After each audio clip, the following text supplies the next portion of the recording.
Selamat pagi ibu-ibu semua. Pagi. Selamat datang bagi yang baru datang ya, baru pertama kali hadir. Mari kita berdoa bersama-sama.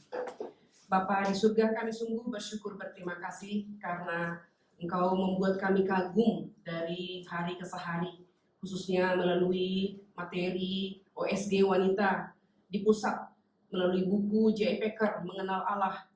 Kami boleh terus diberikan kesempatan belajar dan kami dibuat kagum oleh Engkau ya Tuhan. Engkau tahu kami tidak mampu mengenal Engkau, tapi Engkau aktif memperkenalkan dirimu kepada kami. Bukan hanya melalui kata-kata, tapi melalui Kristus yang berinkarnasi dan melalui Roh Kudus yang Engkau utus datang ke dalam dunia. Terpujilah Engkau ya Tuhan yang berkenan memperkenalkan dirimu kepada kami. Saat ini kami akan masuk ke dalam materi, biarlah Roh-Mu yang kudus yang telah Kau utus datang ke dalam dunia, memberikan pencerahan kepada kami semua, supaya kami dapat berpikir terang benderang, dan kami dapat memahami materi yang akan kami ikuti, yang akan kami ikuti dalam paparannya hari ini, dan juga dalam diskusi. Kiranya Kristus ditinggikan, dipermuliakan, di dalam OSG kami hari ini, baik dalam paparan materi maupun dalam diskusi. Dengarlah doa kami dalam nama Tuhan kami, Yesus Kristus, Tuhan dan Juru Selamat kami yang hidup, kami berdoa dan bersyukur. Amin. Ya, hari ini kita akan masuk ke dalam bab 6 ya. Dia akan bersaksi. Ibu-ibu, kita harus selalu ingat dalam pembahasan kita, buku yang kita bahas adalah Knowing God ya. Jadi ia bersaksi ini pun bagian daripada anugerah Allah kepada kita, karena doktrin Roh Kudus khususnya di dalam pasal 6 ini, walaupun tidak dalam banget ya pembahasan khusus doktrin Roh Kudus, tapi saya memikirkan betapa Allah itu baik. Minggu lalu kita sudah belajar inkarnasi ya, upaya Allah memperkenalkan dirinya kepada kita adalah melalui wahyu khusus Alkitab yang tertulis. Allah berkata-kata dan kata-katanya itu diberikan kepada kita sehingga kita bisa mengenal Allah, dan juga kata-kata Allah, yaitu firman Allah yang menjadi daging, ya kan? Sehingga kita tidak hanya menduga-duga seperti apa Allah itu, tapi melalui inkarnasi, Yesus memperkenalkan Allah Bapa. Lalu ketika Yesus naik ke surga, Roh Kudus diutus, dan Roh Kudus memperkenalkan karya Kristus, ya. Nah, kemuliaan bagi Bapa, ya, dalam buku ini ya dituliskan oleh J.I. Packer, kemuliaan bagi Bapa, bagi Anak, dan bagi Roh Kudus. Apa artinya? Apakah pujian kepada tiga Allah? Bukan, ya. Tapi pujian kepada satu Allah dalam tiga pribadi. Jadi hari ini memang percampuran antara Allah Tritunggal dengan doktrin Roh Kudus, ya. Nah, inti iman Kristen kepada Allah adalah misteri Tritunggal, Allah Tritunggal. Banyak gereja tidak mengkhotbahkan doktrin Allah Tritunggal dari mimbar karena tidak mudah. Bahkan orang mencoba mengkhotbahkannya dan akhirnya banyak kesalahan. Ya, bahkan di dalam gereja kita pun yang notabene ya Pak begitu banyak dan sering sekali mengkhotbahkan Allah Tritunggal, masih ditemukan konsep yang salah, penangkapannya salah. Di dalam Allah Tritunggal itu sepertinya ada ordo, karena dipikirkan Allah Tritunggal, Allah Bapa, Anak, kita pikirkan dari perspektif pikiran manusia, Bapa, Anak, begitu. Padahal dalam Allah Tritunggal tidak ada ordo, ya. Nah, Allah Tritunggal, kita lihat ya, Allah Tritunggal dapat diungkapkan dalam 3 pernyataan, ya. Pernyataan yang pertama, hanya ada satu Allah, ya. Tidak ada 3 ya, hanya ada satu Allah. Allah Bapa adalah Allah, Allah Anak adalah Allah, dan Allah Roh Kudus adalah Allah. Yang ketiga, masing-masing pribadi tersebut berbeda satu dengan yang lain. Mungkin gambar ini bisa membantu kita ya. Jadi Allah ya, dalam triangle ini Allah Bapa bukan Allah Anak, Allah Anak bukan Allah Bapa, Allah Anak bukan Allah Roh Kudus, Allah Roh Kudus bukan Allah Anak, Allah Bapa bukan Allah Roh Kudus, Allah Roh Kudus bukan Allah Bapa. Ya, jadi tapi ketiga-tiganya adalah Allah. Allah Bapa adalah Allah, Allah Anak adalah Allah, Allah Roh Kudus adalah Allah. Nah, jadi sejak dalam kekekalan. Ini mungkin bisa membantu kita lebih jelas lagi ya. Jadi formula Allah Tritunggal ini, God is love ya, Allah adalah kasih sejak dalam kekekalan. Allah saling mengasihi satu dengan lain. Allah Bapa mengasihi Allah Anak mengasihi Allah Bapa. Allah Bapa mengasihi Allah Roh Kudus, Allah Roh Kudus mengasihi Allah Bapa, Allah Anak mengasihi Allah Roh Kudus, Allah Roh Kudus mengasihi Allah Anak. Jadi pola komunikasi manusia atau pola komunikasi kita didasarkan pada Allah Tritunggal. Minggu lalu kami ada sekelompok orang pergi, ada satu acara khusus gitu ya, kita membahas tentang komunikasi. Jadi komunikasi itu dimulai dari Allah yang berbicara dalam perkataan manusia, tapi sejak dalam kekekalan sebenarnya juga Allah sudah saling berkomunikasi satu dengan yang lain, gitu kan? Jadi Allah menyatakan kasih-Nya dan sejak dalam kekekalan, bahkan dalam penciptaan nanti kita akan lihat bagaimana Allah Tritunggal ini berkomunikasi satu dengan yang lain. Jadi pribadi-pribadi yang berbeda namun setara dalam kuasa, setara ya. Jadi tidak ada ordo kan ya, setara dalam kuasa dan kemuliaan, dan naturnya seperti apa dia, ada satu esensi dalam tiga pribadi, satu esensi. Allah Bapa, Allah Anak, Allah Roh Kudus sama-sama kekal. Allah Anak, Allah Roh Kudus adalah dalam relasi relasional ya, berelasi satu dengan lain. Dan Allah Bapa, Allah Anak, Roh Kudus adalah keberadaan tertinggi, yaitu penyebab segala sesuatu. Jadi Allah Bapa, Allah Anak, Roh Kudus sudah ada sejak dalam kekekalan, dan Allah Tritunggal inilah yang menyebabkan segala sesuatu ada. Allah Tritunggal tidak diciptakan atau sudah ada sejak dalam kekekalan sebelum segala sesuatu ada. Ya. Lalu kemudian kita lihat Allah Tritunggal bukan Allah triteis. Triteis itu berarti ada tiga yang dapat dibedakan. Ya. Sejak sedangkan tadi slide yang sebelumnya kita sudah lihat satu Allah dalam tiga pribadi, satu. Jadi kita menyembah Allah yang esa, Tritunggal yang esa, gitu kan? Lalu Tritunggal ini bukan modalisme. Sering sekali kita juga memikirkan tentang Allah Tritunggal ini seperti modalisme, seorang bapak yang memiliki tiga peran. Di rumah adalah bapak, di jalan adalah supir, di kantor adalah pemimpin kantor, tapi hanya satu pribadi. Nah itu tidak bisa mengajarkan Allah Tritunggal, karena itu kan satu pribadi dalam tiga tugas, betul nggak? Kalau ini tidak, satu Allah dalam tiga pribadi. Jadi Allah tadi udah jelas ya, Allah Bapa bukan Allah Anak, ya. Allah Anak bukan Allah Kudus. Jadi itu tiga pribadi yang berbeda. Memang ini tidak mudah kita pahami ketika kita bicara tentang pemikiran logika manusia ya. Mana mungkin gitu ya, satu dalam tiga ya, satu dalam tiga. Tapi demikianlah Allah memperkenalkan dirinya kepada kita. Jadi kita nggak bisa berbuat apa-apa. Demikianlah Allah memperkenalkan dirinya kepada kita. Ya, kita lihat nih, kita bersyukur ya. Ini saya tunjukkan sekilas saja yang minggu lalu kita bicara. Jadi Allah Anak yang pertama datang ke dalam dunia ya, tanpa awal. Ini Allah Anak nih, tanpa awal, natur ilahinya, lalu natur manusianya ada awal. Ibu-ibu lihat ya, jadi mungkin membantu, mungkin yang masih ada sedikit confused minggu lalu, saya sengaja ambil cuplikan sedikit lah supaya lebih memperjelas gitu ya. Karena ada satu ibu yang WhatsApp saya, Bu, gitu ya, mau make sure. Oke. Saya berpikir, ibu ini mungkin mewakili 2-3 ibu yang lain begitu ya.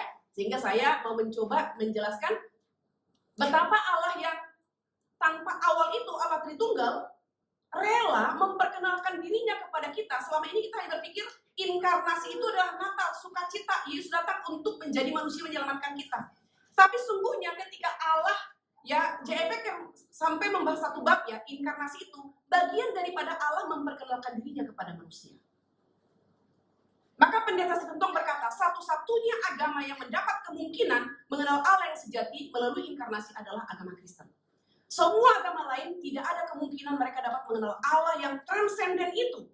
Hanya orang Kristen, hanya agama Kristen yang memiliki kesempatan dan anugerah ya untuk dapat mengenal Allah yang sejati melalui inkarnasi. Karena yang tanpa awal itu menjadi ada awal, natur manusianya. Tapi lihat, natur Allahnya tidak ada akhir ya. Demikian juga natur manusianya tidak berakhir. Jadi hanya sedikit saja, mungkin melalui gambar ini ibu-ibu lebih dapat ya. Oke, harapannya begitu. Saya tidak perpanjang.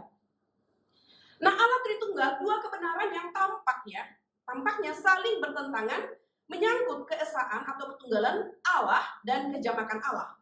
Tunggal tapi jamak. Ya kan?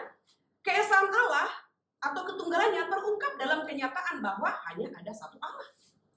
Tidak tiga, bukan triteis.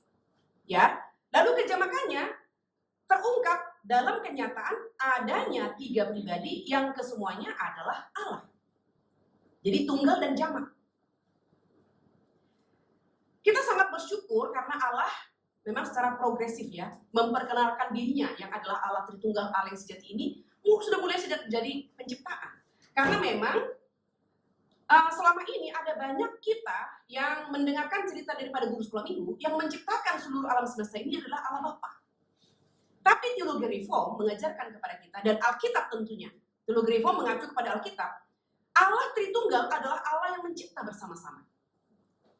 Jadi kalau ada di antara ibu-ibu guru sekolah minggu, jangan lagi mengatakan Tuhan Yesus mencipta, nggak salah juga ya, atau Allah mencipta, Tuhan mencipta. Langsung Allah Tritunggal mencipta. Dari mana kita tahu? Dari Kejadian 1 sampai ayat 3. Kejadian 1 pada mulanya Allah menciptakan, muncul Allah ya. Pada mulanya Allah mencipta, muncul Allah. Ayat 2, bumi belum berbentuk dan kosong, gelap gulita, roh Allah, muncul roh Allah. Ayat ketiga, berfirmanlah Allah, muncul firman. Siapa firman ini? Nanti Yohanes menjelaskannya di Yohanes 1 ayat 1 dan 14. Pada mulanya adalah firman dan firman itu bersama-sama dengan Allah dan firman itu adalah Allah. Ayat 14, firman itu telah menjadi manusia. Udah muncul 3 pribadi ya. Jadi para scholar terus menelusuri Allah yang memperkenalkan diri secara progres ini. Oke, muncul Allah, roh Allah, firman. Lalu di Kejadian 1 ayat 26 muncul kalimat jamak. El itu tunggal, Elohim itu jamak. Di dalam Kejadian 1 ayat 26 muncul kata Ibrani Elohim jamak. Marilah kita menciptakan manusia menurut gambar dan rupa kita, Elohim. Kita ini bisa 2, 3, 4, 5 dan banyak ya. Dan ini terus ditelusuri. Kalau kita belajar Allah Tritunggal, ibu-ibu, kita akan menemukan pada akhirnya para scholar ini akan wow, yang dikatakan kita itu adalah 3. Ketika Tuhan Yesus dibaptiskan di dalam Lukas ya, Lukas 3 atau Lukas 4, secara fisik hadir, Yesus dibaptis oleh Yohanes. Langit terbuka, Allah Bapa hadir melalui suara, inilah anakku yang kukasihi, kepadanya aku berkenan. At the same time, Roh Kudus turun melalui burung merpati hingga pada Tuhan Yesus. 3 oknum. Lalu ketika Tuhan Yesus naik ke surga dan memberikan amanat agung, juga perintah, pergilah jadikan semua bangsa muridku, baptiskan mereka dalam nama Allah, Bapa, Anak, dan Roh Kudus. Di dalam 1 Yohanes pasal 1 ayat 7 ya dikatakan ada 3 saksi, Allah, Anak, dan Firman. Jadi berulang-ulang muncul 3, maka Allah Tritunggal itu, kalau kata Tritunggal tidak muncul dalam Alkitab. Lalu kenapa ada Tritunggal? Itu adalah rumusan daripada bapak-bapak gereja. Setelah menelusuri Allah yang memperkenalkan diri ini adalah Allah Tritunggal yang esa. Ya, karena di dalam Ulangan pasal 6 ketika Shema hai Israel itu adalah hai Israel, dengarlah Allahmu, Allahmu adalah Allah yang esa. Jadi esa. Tapi kemudian ya kalau kita belajar agama ada monoteis, ada politeis. Monoteis, politeis, semua agama-agama termasuk Abraham dari agama politeis. Poli dari banyak, teis, Allah atau dewa, dari agama yang percaya pada banyak dewa. Maka Allah panggil dia menjadi agama yang politeis. Demikian juga Ruth. Dari politeis menjadi monoteis. Ya. Tapi kemudian kekristenan itu adalah percaya kepada Allah Tritunggal yang esa. Ya, kalau agama Yahudi masih tetap di dalam politeis, monoteis, satu Allah, Yahweh, Allah yang esa. Jadi mereka belum percaya, bahkan sampai sekarang masih menantikan, masih mendoakan kedatangan Mesias ya. Nah, Allah Tritunggal tadi kita sudah lihat satu Allah dalam 3 pribadi dapat dibedakan tapi tidak dapat dipisahkan. Jadi satu ya. Dapat dibedakan Bapa, Anak, dan Roh Kudus, tapi tidak dapat dipisahkan. Dapat dibedakan Bapa, Anak, dan Roh Kudus, tapi tidak dapat dipisahkan. Ya, ini Allah Tritunggal yang esa. Ya, Allah Bapa adalah Allah yang kita sering sebut oknum pertama. Allah Anak adalah Allah yang kita sering sebut oknum kedua atau pribadi kedua.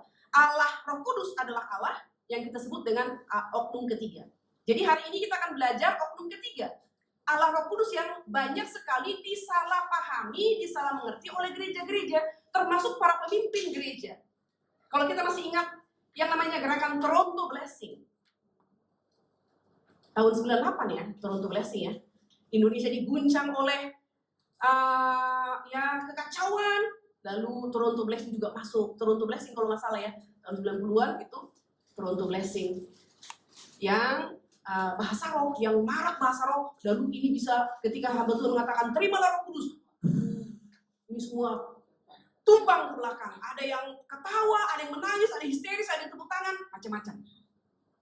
Ya, itu Toronto Blessing. Jadi Roh Kudus itu dianggap adalah satu kuasa. Tapi Alkitab memberitahukan kepada kita melalui kita tidak bisa memahami langsung doktrin Roh Kudus ini tanpa Allah Tritunggal. Ya kan? Jadi Allah Bapa adalah oknum pertama, Allah Anak oknum kedua, Allah Roh Kudus adalah oknum ketiga. Jadi Allah Roh Kudus ini adalah pribadi, bukan suatu kuasa, ya. Pribadi ketiga, ya, percakapan terakhir Tuhan Yesus dengan para muridnya, Yesus berkata, Ia mempersiapkan tempat bagi mereka di rumah Bapa. Selanjutnya menjanjikan karunia penghibur yang lain. Ya, mari kita melihat bersama-sama Yohanes pasal 14.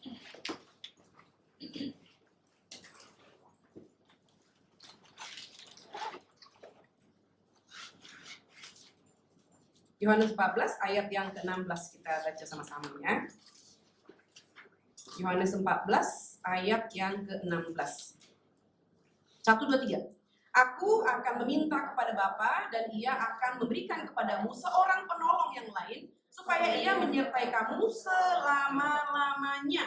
Ya, ibu-ibu yang sudah membaca buku ini harusnya bisa lebih memahami yang dikatakan penghibur yang lain ini ya.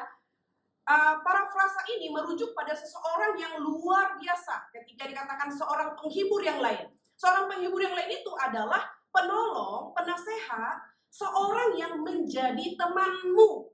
Ya, ide tentang penghibur ini memberikan dorongan, memberikan dukungan, memberikan pertolongan, memberikan perhatian, dan tindakan memikul tanggung jawab untuk kesejahteraan orang lain.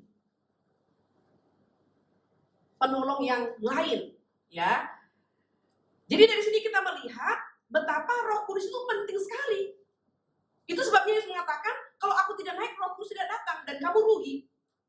Karena penolong yang lain itu dia akan mendampingimu selama-lamanya.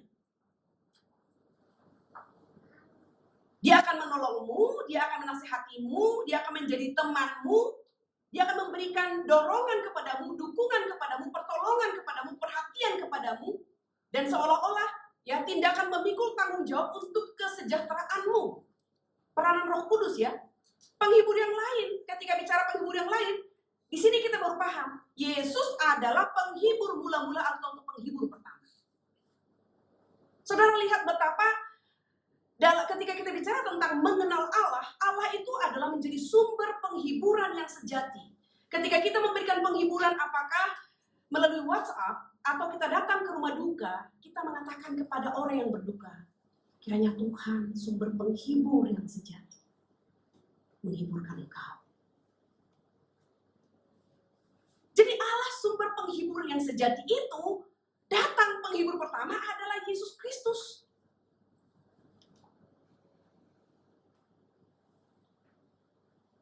Saudara bisa pikirkan, Allah yang adalah penghibur yang sejati, yang selalu kita katakan di dalam WhatsApp atau dengan secara langsung verbal kepada orang sedang berduka, Allah sumber penghiburan yang sejati.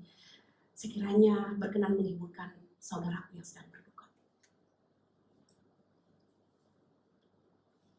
Dan itu tidak hanya kata-kata Allah penghibur yang sejati itu. Allah penghibur sejati itu datang inkarnasi. Menjadi penghibur yang pertama. Dan penghibur pertama ini mengatakan, aku harus kembali kepada Bapa yang mengutus aku, supaya aku dan Bapa mengutus penghibur yang lain. Jadi betapa orang Kristen itu adalah orang yang sangat bersuka cita. Itu sebabnya ketika kita kita membaca Alkitab ya, di bab pertama aja kita sudah langsung belajar ya. Orang yang belajar mengenal Allah, yang membaca Alkitab, itu seperti mendapatkan balsam yang membalut luka. Ya enggak?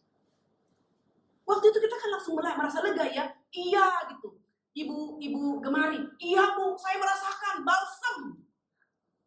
Kencang sekali Ibu Gemari disebutkan ya. Tapi jauh sebelum itu saya sudah merasakan itu. Kami sekelompok kecil mempersiapkan OSG ini udah merasakan itu. Betapa Allah sekarang melalui firman-Nya, ketika kita membaca firman ini, itu seperti balsam yang membalut luka. Jadi kalau kita jauh dari firman, luka-luka kita itu akan menganga. Tapi kalau kita mendekat kepada firman, luka-luka kita itu akan dibalut dan akan dipulihkan. Tentu saja tidak seperti membalut telapak tangan. Tapi Tuhan akan terus menghiburkan, terus akan membalut dan memulihkannya. Itu sebabnya ibu-ibu kita butuh anugerah Tuhan setiap hari. Dan anugerah Tuhan itu kita dapat dari mana? Membaca firman. Membaca. Tidak bisa tidak. Karena memang inilah perkataan yang diberikan Allah kepada kita untuk menghibur ya. Roh Kudus dalam hati kita, Roh Kudusnya akan menolong kita untuk mengerti firman ini ya. Tapi kita harus membaca Alkitab ya. Roh Kudus, penghibur yang lain yang melanjutkan sisi pelayanan Kristus. Di dalam pasal 14 ayat 17, kita baca bersama-sama.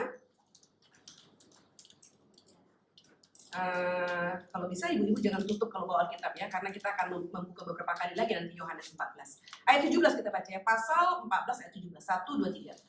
Yaitu roh kebenaran, dunia tidak dapat menerima dia, sebab dunia tidak melihat dia dan tidak mengenal dia.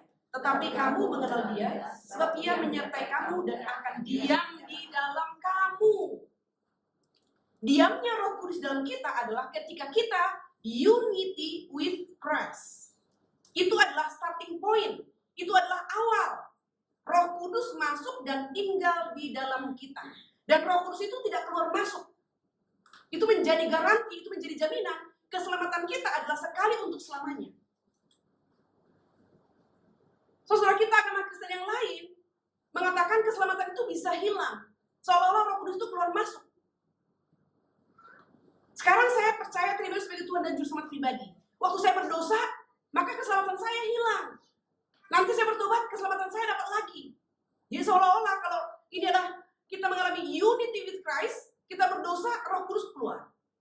Kita bertobat lagi, Roh Kudus masuk. Lalu Roh Kudus keluar masuk. Lalu konsep yang lain tentang Roh Kudus adalah Roh Kudus juga naik turun surga.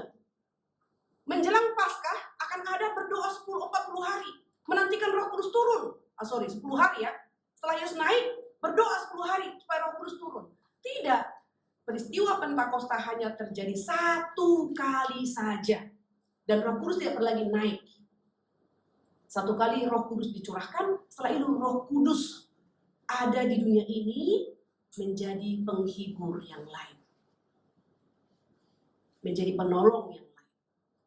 Ya. Jadi dari sini kita melihat kita tidak pernah seperti yatim piatu ditinggalkan sendirian. Ketika Yesus pergi, Yesus berdoa, Bapa, aku serahkan mereka kepadamu. Dan Allah Bapa mengutus ya bersama dengan Allah Kudus mengutus bersama Allah Anak mengutus Roh Kudus supaya kita orang percaya tidak pernah berjalan sendiri. Sebagai parakletos penghibur yang lain di dalam Yohanes pasal 14 ayat 15-17, Roh Kudus itu setia dan konsisten ya. Kita membaca sekarang bersama-sama Yohanes 14 15-17 ya, kita baca bersama-sama ya 3 ayat ini. 1 2 3. Jikalau kamu mengasihi aku, kamu akan menuruti segala perintahku. Aku akan minta kepada Bapa dan Dia akan memberikan kepadamu seorang penolong yang lain supaya Ia menyertai kamu selama-lamanya, yaitu Roh kebenaran. Dunia tidak dapat menerima Dia sebab dunia tidak melihat Dia dan tidak mengenal Dia. Tetapi kamu mengenal Dia sebab Ia menyertai kamu dan akan diam di dalam kamu. Jadi setia dan konsisten. Sifat Allah ya, karakter Allah. Mulai pasal 7 kita akan masuk kepada karakter Allah. Kita akan melihat betapa Allah itu adalah Allah yang setia. Itu langsung nampak ya, Allah Tritunggal ini adalah Allah perjanjian dan Allah yang setia pada perjanjiannya. Seluruh Alkitab memberitahukan ya, seluruh Alkitab ini adalah kisahnya Allah. Mulai dari penciptaan kita melihat pada mulanya Allah menciptakan langit dan bumi. Pasal 1, pasal 2 penciptaan, pasal 3 manusia jatuh ke dalam dosa. Dari pasal 3 Allah langsung memberikan solusi atas dosa. Keturunan perempuan akan meremukkan kepala keturunan seular akan meremukkan tumit keturunan si perempuan. Dan selanjutnya adalah agenda Allah yang terus dituliskan narasi tentang janji keselamatan itu. Pemanggilan Abraham. Sampai kepada kelahiran Yesus Kristus. Dalam perjanjian baru sudah memberitakan tentang janji yang digenapi itu, Injil. Kejadian 3:15 adalah proto-Injil atau benih Injil. Dalam perjanjian baru itu sudah Injil, berita Injil. Itu ribuan tahun. Jadi Allah yang berjanji di Taman Eden kepada Adam dan Hawa, sebelum Adam dan Hawa diusir keluar dari Taman Eden, Allah memberikan janji, keturunan perempuan akan meremukkan kepala keturunan si ular. Keturunan si ular akan meremukkan tumit daripada keturunan si perempuan. Lalu Adam dan Hawa diusir dari Taman Eden, tapi mereka diberikan janji, diberikan penghiburan bahwa mereka tidak akan mati selama-lamanya dalam dosa. Allah telah menetapkan ada solusi, ada jalan keluar terhadap dosa, ya. Kemudian kita lihat sebagai parakletos atau penghibur, Roh Kudus itu melakukan doa syafaat. Kita baca Roma pasal 8. Roma pasal 8. Ayat 26 dan 27 kita baca sama-sama ya. Roma pasal 8 ayat 26 27. 1 2 3. Demikian juga Roh membantu kita dalam kelemahan kita, sebab kita tidak tahu bagaimana sebenarnya harus berdoa. Tetapi Roh sendiri berdoa untuk kita kepada Allah dengan keluhan-keluhan yang tidak terucapkan. Dan Allah yang menyelidiki hati nurani mengetahui maksud itu, yaitu bahwa Ia sesuai dengan kehendak Allah berdoa untuk orang-orang kudus. Ada kalanya kita tidak bisa lagi berdoa karena begitu berat pergumulan. Tapi Alkitab memberitahukan kepada kita, selain Kristus berdoa syafaat, duduk di sebelah kanan Allah Bapa, itu salah satu simbol di mana Yesus duduk bersyafaat. Yang kedua yang bersyafaat bagi kita adalah Roh Kudus. Kita selalu bernyanyi dan kita nyanyian itu selalu meneduhkan, di doa di buku namaku disebut. Itu meneduhkannya. Kita senang. Entahkah benar ibu kita menyebut nama kita, tapi ketika lagu itu dinyanyikan, kita senang ya. Dan saya percaya seharusnya ibu-ibu menyebut nama anak-anaknya dalam doanya. Tapi sekarang ibu-ibu, Alkitab memberitahukan kepada kita, selain ibu bapak yang berdoa, bapak ibu kandung kita berdoa untuk kita, ada Allah anak yang duduk di sebelah kanan Allah Bapa, bersyafaat. Sekarang di surga, Roh Kudus juga bersyafaat, berdoa untuk kita. Ini menjadi satu penghiburan bagi kita ya. Allah memperkenalkan dirinya. Allah yang transenden itu adalah Allah yang imanen. Allah yang transenden itu adalah Allah yang peduli. Bagaimana mungkin Allah yang transenden, Allah yang imanen, Allah anak bersyafaat, Allah Roh Kudus adalah Allah yang transenden, berdoa untuk umatnya.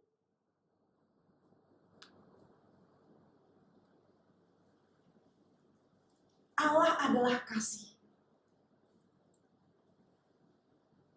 Dia tidak menunggu kita menjadi baik-baik saja, lalu Allah Roh Kudus berdoa untuk kita. Allah anak berdoa untuk kita. Bahkan dalam Roma dikatakan ketika kita masih berdosa, Yesus mati di atas kayu salib.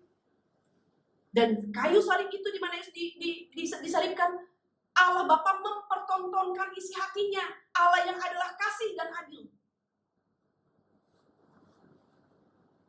Di atas kayu salib itu dibongkar isi hati Tuhan. Kasih dan adil. Allah yang memperkenalkan diri kepada kita. ketika Yesus inkarnasi, dia juga adalah Allah yang menjadi manusia yang menderita.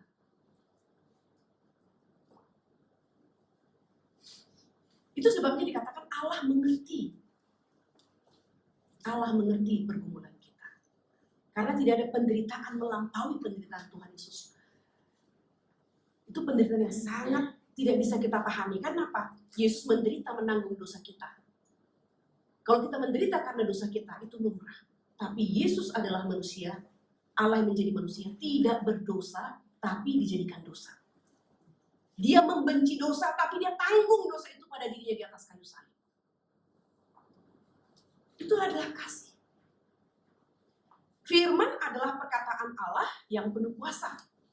Firman ini. Alkitab ini adalah firman Allah yang penuh kuasa. Firman Allah yang hidup, firman Allah yang kekal. Perkataan Allah, kebenaran yang sempurna. Kebenaran yang mutlak, bukan kebenaran yang relatif. Roh Allah adalah nafasnya yang penuh kuasa, yang memberi kehidupan. Baik kehidupan di awal penciptaan, maupun kehidupan di dalam new life in Christ. Di dalam lahir baru. Karena Roh Kuduslah yang melahir barukan kita. Roh Kuduslah yang menciptakan iman dalam diri kita. Ketika dalam penciptaan dikatakan ayat yang kedua, bumi masih kosong, gelap gulita, Roh Allah melayang-layang. Dalam sepi, dalam diam, Roh Kudus, Roh Allah memberi kehidupan. Dalam Kejadian 1 ayat 2-3 ya bicara tentang Roh Allah. Mazmur 33:6. Roh Allah adalah seorang pribadi, ya. Jadi Allah yang adalah nafasnya Allah, ruah, dinafaskan, yang memberikan kehidupan, itu adalah pribadi. Jadi jangan sampai ada paham yang salah, pemahaman yang salah. Ya, Roh Kudus itu seperti satu kuasa. Bukan ya. Saya berharap jika ada pemahaman yang salah akan hal ini, hari ini boleh dirontokkan, digugurkan ya. Jadi Roh Kudus itu ada satu kuasa, Roh Kudus ada satu pribadi, yaitu oknum ketiga dari Allah Tritunggal. Dia adalah Allah yang memberikan kehidupan. Yohanes menjelaskan firman dan roh adalah pribadi ya. Firman adalah pribadi Allah Tritunggal oknum kedua. Roh adalah Allah Tritunggal oknum ketiga. Ya, jadi firman dan roh adalah pribadi. Itu dijelaskan Yohanes di dalam kitab Yohanes ya. Allah Bapa dan Allah Anak mengutus Roh Kudus. Mari kita melihat bersama-sama Yohanes 5.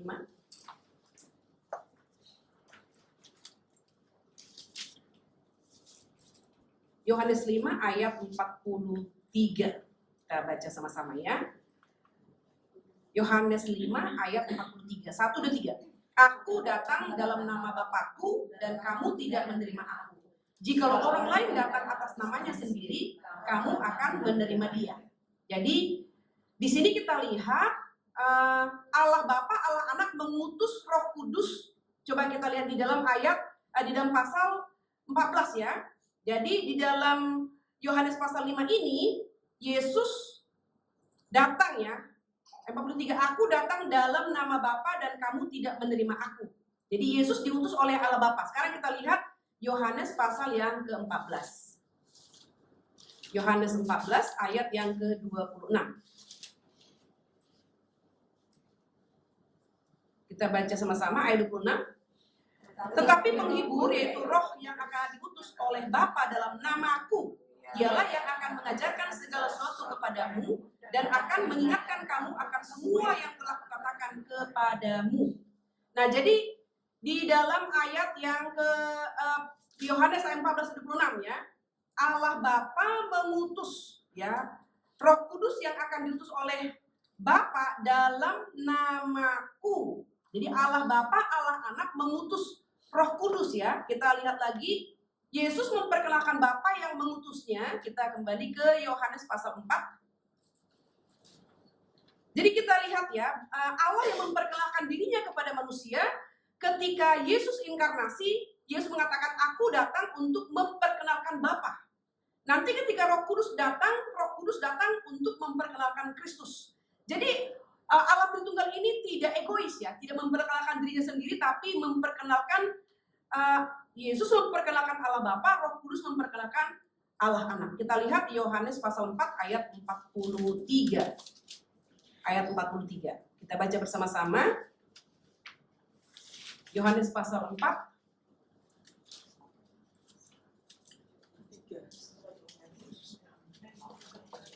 salah ya. Ayat 23 ya, ayat 23. Sorry, ayat 23. Terima kasih. 1, 2, 3. Tetapi saatnya akan datang dan sudah tiba sekarang bahwa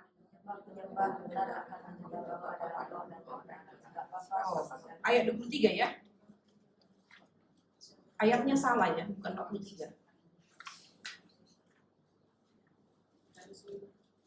Yohanes 5 ayat 43.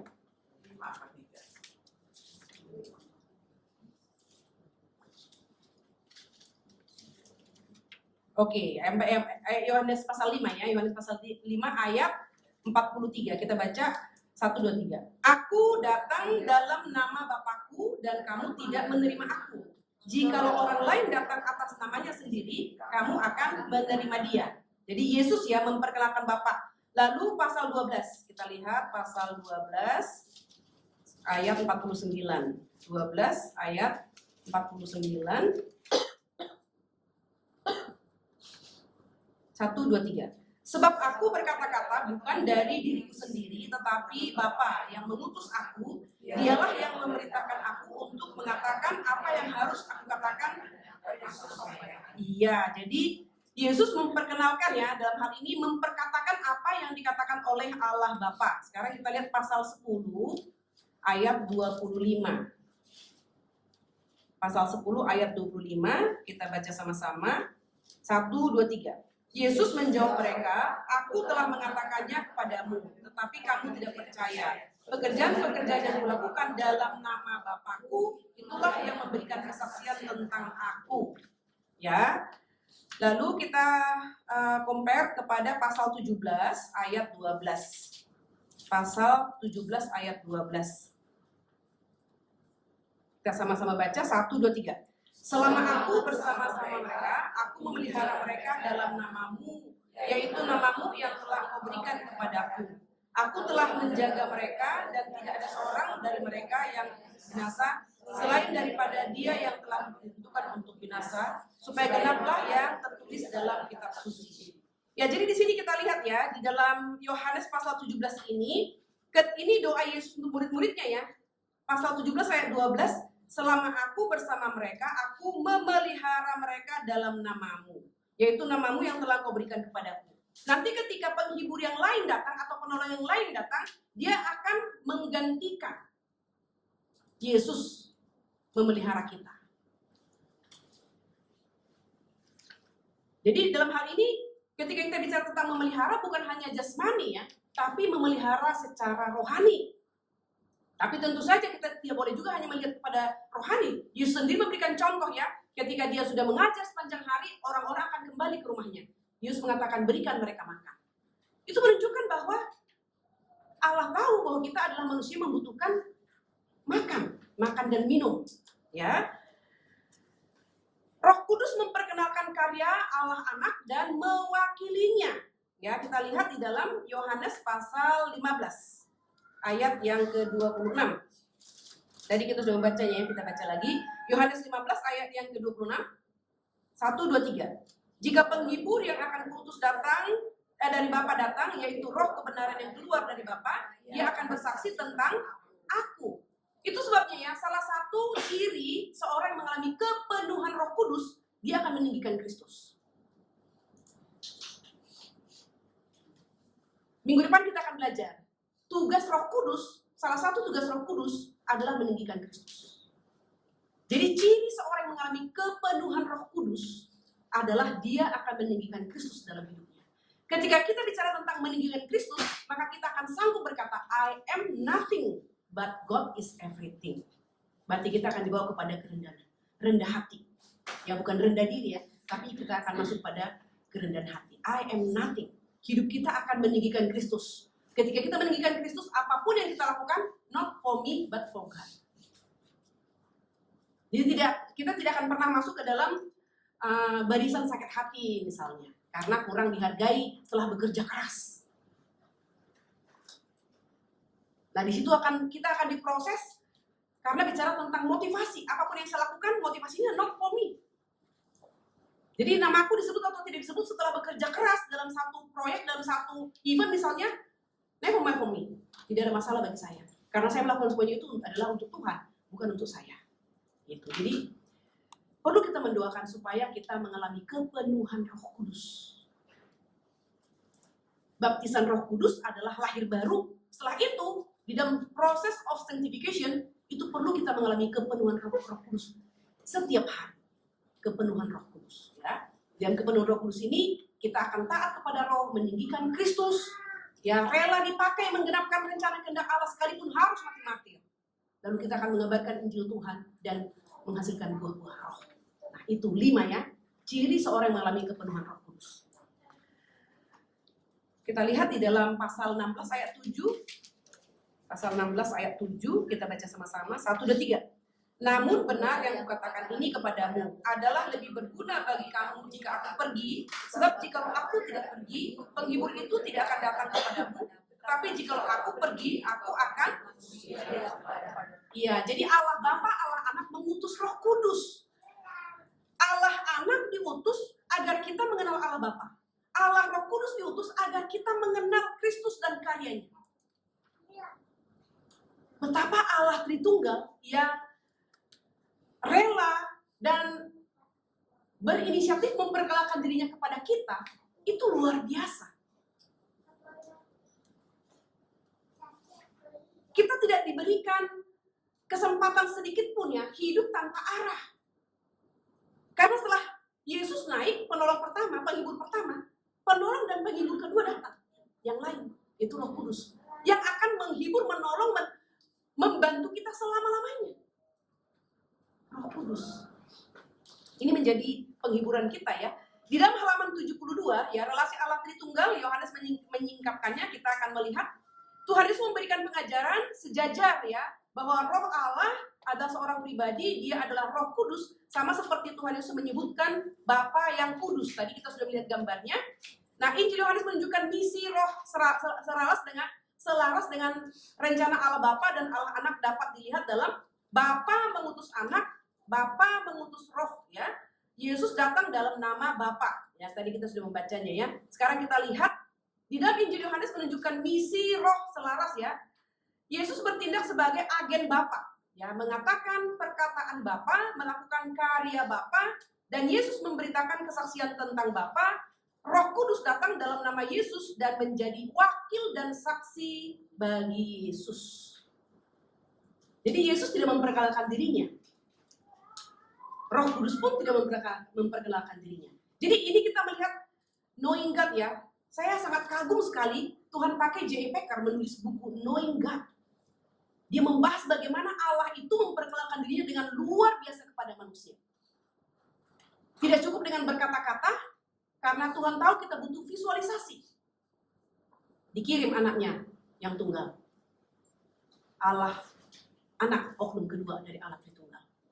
Ketika misi penyelamatan selesai, Missio Dei selesai, dikirim Roh Kudus untuk menyertai kita supaya kita bisa terus dapat menginterpretasikan Alkitab ini, kata-kata Allah ini dengan benar, menginterpretasikan alam ini dengan benar, sehingga kita tidak menyembah ya, seperti yang dibahas oleh Bu Murni beberapa waktu yang lalu, kita tidak menyembah dewa-dewa, kita tidak mengimajinasikan. Kenapa? Ada Roh Kudus yang akan membimbing kita. Ada Roh Kudus yang akan menolong kita. Ada Roh Kudus yang akan memberikan pencerahan kepada pikiran kita yang gelap. Itu pekerjaan Roh Kudus. Minggu depan kita akan mempelajari lebih tuntas lagi ya. Roh keluar dari Bapa, ya.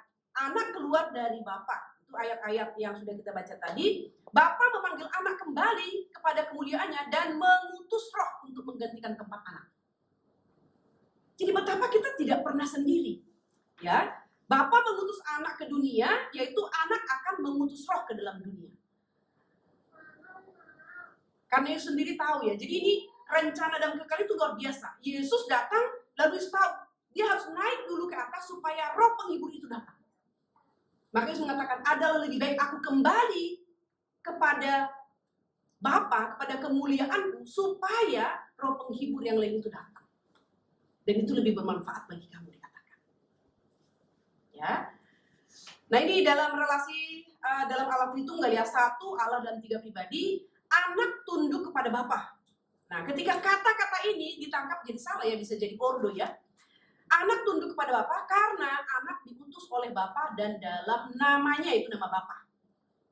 Itu sebabnya seluruh perkataan Tuhan Yesus, aku datang untuk melakukan kehendak Bapa. Makananku adalah melakukan kehendak Bapa.